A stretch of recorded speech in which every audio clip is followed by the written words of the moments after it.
আসসালামু আলাইকুম। প্রিয় দর্শক, অনেকদিন পর আবার দর্শকের কথা অনুষ্ঠান নিয়ে হাজির হলাম। আজ আমরা দুটো কন্টেন্টের উপর দর্শক যে কমেন্ট পড়েছে সেখান থেকে বলবো।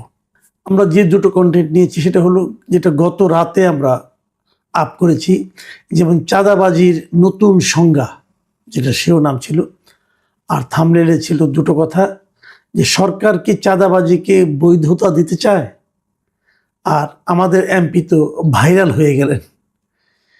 এই ছিল একটা কন্টেন্ট। আর দ্বিতীয় যে কন্টেন্টটা ছিল এটা হলো একদিন আগের। সেখানে হলো প্রধানমন্ত্রী তারেক রহমান, উনি যে ওনার ব্যক্তিগত জীবনযাপনে যাতায়াতে যে কিছু নিয়মকানুন চেঞ্জ করেছেন সেগুলো নিয়ে যে কন্টেন্টটা করেছিলাম, যে উনি নিজের গাড়িতে করে যাচ্ছেন, বাড়তি কোনো প্রোটোকল নিচ্ছেন না, এইগুলো নিজে একটু করেছিলাম। সেটার উপর যে তিনি অন্যের চোখে নয় নিজের চোখে দেখতে চাচ্ছেন, এটা নিয়ে। তো এই দুটো বিষয় নিয়ে যে কমেন্টগুলো এসেছে সেই কমেন্টগুলো আপনাদের আমি একটু পড়ে শোনাচ্ছি। চাঁদাবাজির ঘটনাটা নিয়ে, ওটা নিয়ে আমাদের এমপি রবিউল আলম, এমপি ঠিক নয়, উনি আমার এমপি কিন্তু উনি দেশের মন্ত্রী আর কি। তো উনি যে বলেছিলেন যে চাঁদাবাজ থেকে উনি মানে আপোষে যেটা নেওয়া, সমঝোতার মাধ্যমে যেটা নেওয়া হয়, এটা উনি চাঁদা বলেন না, এই ধরনের কথা বলেছিলেন। এটা নিয়ে ব্যাপক বিতর্ক হয়েছে, এটা নিয়ে অনেক কথা হয়েছে। সেটার প্রেক্ষিতে মিস্টার শামীম নাজির লিখেছেন, ভাই এলাকার এমপি আমারও, রবিউল ভাই কথাটা ঠিক বলেন নাই, হয়তো কথাটা উনি অত ভেবে বলেন নাই, কিন্তু ভাইরাল হয়েছেন একটু বেশি, আমারও আসলে তাই মনে হয় ভাই। যাই হোক, হজরত লিখেছেন, কি সুন্দর বড় ভাইয়ের মতো সতর্ক করলেন, একই ডিপার্টমেন্টে পড়া, নিজের এলাকার এমপি, তাছাড়া আরও সম্পর্ক আছে। আজ যদি আলী রিয়াজের সাথে এমন সম্পর্ক থাকতো তাহলে হয়তো গণভোট, জুলাই সনদ বাস্তবায়নের পক্ষে যুক্তি থাকতো আপনার। এই সরকারের প্রতি কত সফট কামাল ভাই। ভাই হজরত সাহেব, আমি আপনাকে একটা কথা বলি, আমার সঙ্গে পার্সোনাল রিলেশনের সঙ্গে আমার বক্তব্যের কোনো সম্পর্ক আপনি পাবেন না। আমার সঙ্গে খুব ভালো সম্পর্ক, কিন্তু তার যদি কোনো একটা কাজ, কোনো একটা বিষয় আমাকে যদি বিস্মিত করে, আহত করে, অথবা আমি যদি যুক্তি খুঁজে না পাই, আমি অবশ্যই সেটা নিয়ে কথা বলি। এবং কথা বলার সময় আমি কখনো খেয়াল করি না যে তার সঙ্গে আমার কেমন সম্পর্ক। আপনি যে আলী রিয়াজের কথা বললেন, ডক্টর আলী রিয়াজ উনি আমার টিচার ভাই, উনি আমার ডাইরেক্ট টিচার। ওনার সঙ্গে আমার সম্পর্ক একদমই খারাপ না, যথেষ্ট ভালো সম্পর্ক, কিন্তু ওনার কাজগুলো আমার পছন্দ হচ্ছিল না। উনি আমার টিচার, ওনাকে আমি শ্রদ্ধা করি, ওনাকে আমি এখনো স্যার ডাকি, সবসময় স্যার ডাকি, কিন্তু পাশাপাশি আরেকটা জিনিস হলো কি, আমার টিচারের চেয়ে তো আমার দেশটা বড়, তাই না? আমার বন্ধুর চেয়ে আমার দেশ বড়, এমনকি আমার ভাইয়ের চেয়েও আমার দেশ বড়। যদি কোনো কিছু আমি বুঝি যে আমার দেশের বাইরে যাচ্ছে, দেশের বিপরীতে যাচ্ছে, আমি বলবো না? আলী রাজের সঙ্গে যিনি ছিলেন মনির হায়দার, উনি আমার কলিগ ছিলেন দীর্ঘদিন, আমরা একসঙ্গে কাজ করেছি, পাশাপাশি বসে কাজ করেছি। মনিরের সঙ্গে আমার সম্পর্ক খুবই ভালো, কিন্তু তাই বলে কি মনিরের সমস্ত যে কাজগুলো আমার পছন্দ হয় না সেটাকে আমার সমর্থন দিতে হবে? তা তো আমি দেবো না।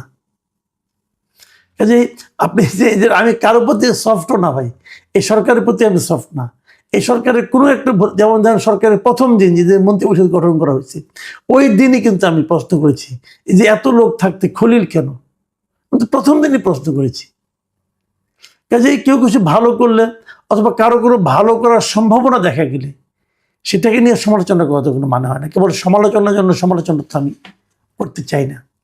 যাই হোক, লিখন লিখেছেন, 17 মাস ছিল প্রেশার গ্রুপ, নব্য পাইলাম সমঝোতা। ভেরি ইন্টারেস্টিং, উনি খুব ইঙ্গিতপূর্ণ কথা বলেছেন।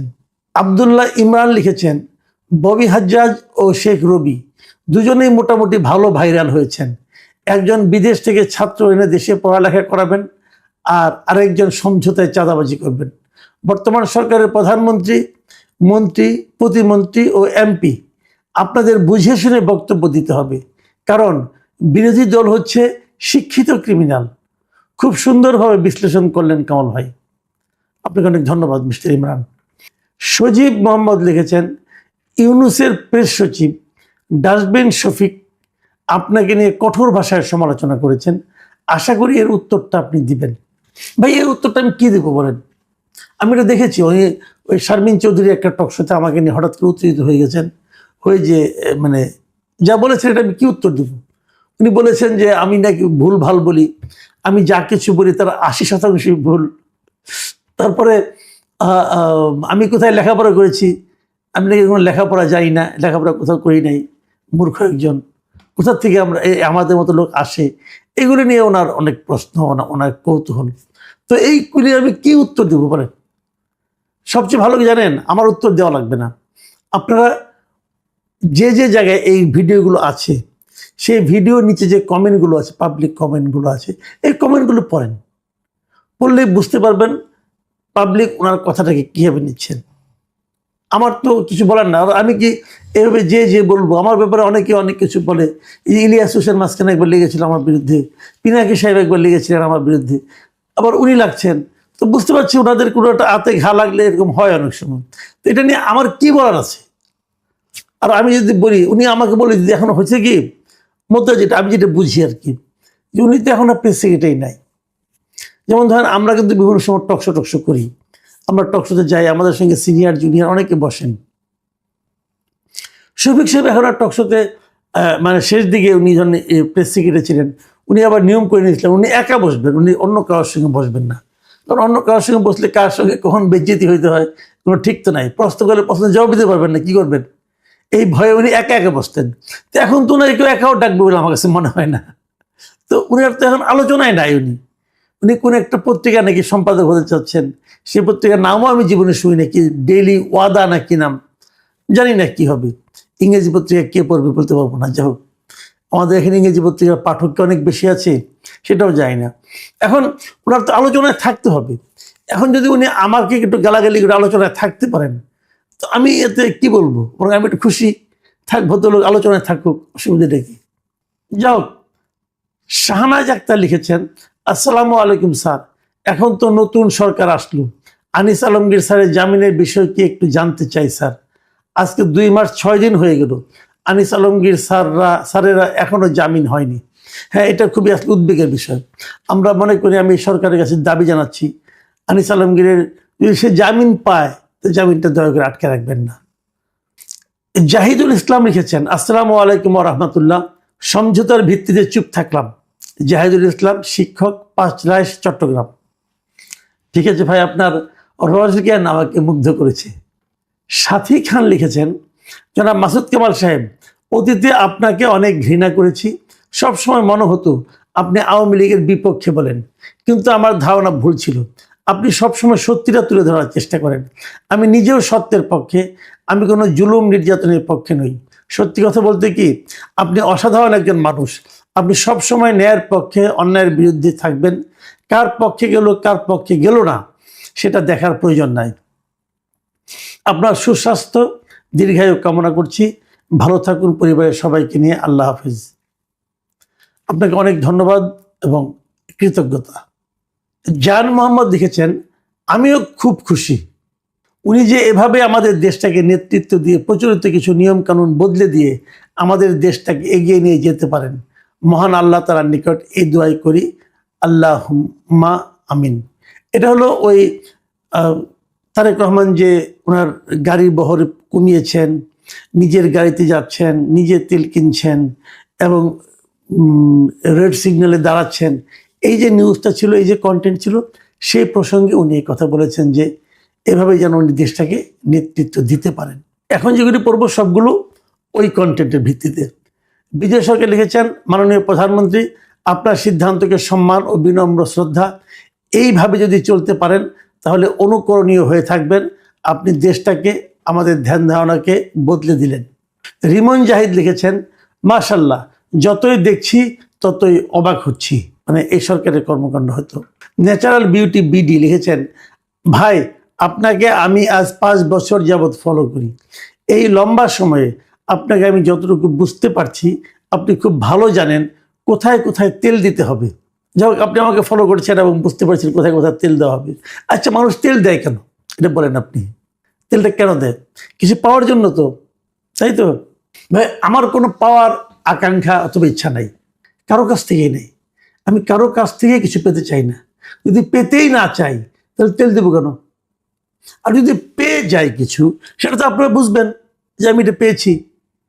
আপনি দেখবেন 5 বছর আগেও আমি যাই ছিলাম, এখন আমি তাই আছি। এবং যখন যে সরকার থাকেন, আমি তার সমালোচনা করতে, তার যদি কোনো সমালোচনার মতো কিছু পাই, তাহলে আমি সমালোচনা করতে পছন্দ করি। যদি ভালো পাই, ভালোও বলি, এটা সব আমলেই বলেছি। কাজেই তারপরে যদি আপনি জানেন যে আমি কোথায় কোথায় তেল দিতে হবে, ভালো, এটা আমার সম্পর্কে আমার একটা নতুন অভিজ্ঞতা হবে।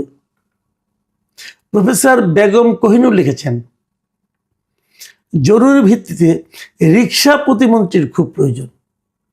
এই বিষয়ে একটু আলোচনার জন্য অনুরোধ করছি এবং এই বিষয়ে সরকারের দৃষ্টি আকর্ষণ করার অনুরোধ করছি। প্রফেসর কোহিনুর বেগম যিনি যা লিখেছেন, আমি কিন্তু এটার সঙ্গে খুবই গুরুত্ব দিয়ে এই কথাটাকে বলতে চাই যে রিক্সার উপদ্রব, রিক্সার প্রকট যে একটা অবস্থা তৈরি হয়েছে, রিক্সা, ব্যাটারি চালিত রিক্সা ঢাকা শহরে এবং সারা দেশে। এখন আসলে উনি যেটা বলেছেন, হয়তো ফান করে বলেছেন, হয়তো রসিকতা করে বলেছেন, অথবা হয়তো বিরক্ত হয়ে বলেছেন যে আসলেই বোধ করে আমাদের এখানে একটা রিক্সা প্রতিমন্ত্রী লাগবে, যার কাজই হবে এই রিক্সাগুলিকে নিয়ন্ত্রণ করা। সাজেব খান লিখেছেন, কিন্তু সেদিন আমি স্কুলে যাচ্ছিলাম, আমি এই ঘটনাটা বলি।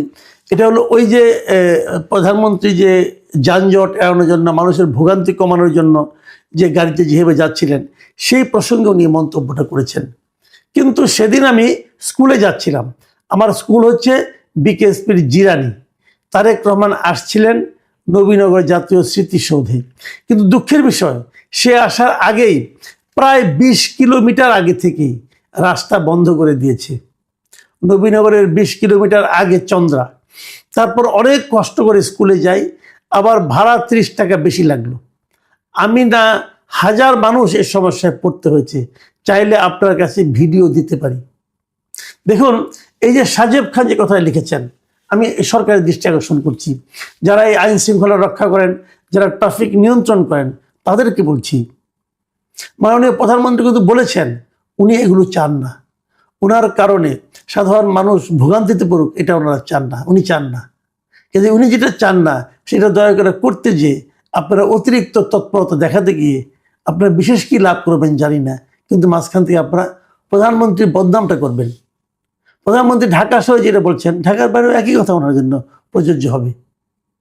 তো আপনারা, আমি মনে করি এই ব্যাপারে আপনাদের ঊর্ধ্বতন কর্তৃপক্ষের কাছ থেকে আরেকবার জেনে নেবেন। জামান মাতবর লিখেছেন, আসসালামু আলাইকুম, কেমন আছেন ভাই? আমি 22 বছর বিদেশে ছিলাম, আমি দেশে আছি 4 মাস হয়।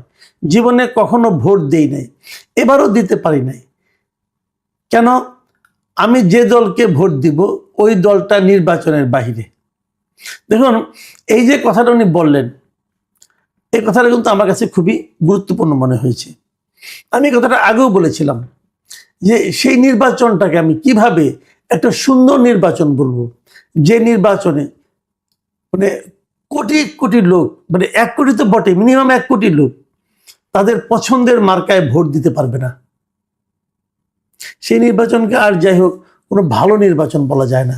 এমনই একটা নির্বাচন আমাদেরকে উপহার দিয়েছেন ডক্টর ইউনূসের অন্তর্বর্তীকালীন সরকার। যাই হোক, যেটা হয়েছে হয়েছে, এটা নিয়ে হয়তো আরো আলোচনা হবে। প্রিয় দর্শক, এখন এই পর্যন্তই। আল্লাহ হাফেজ।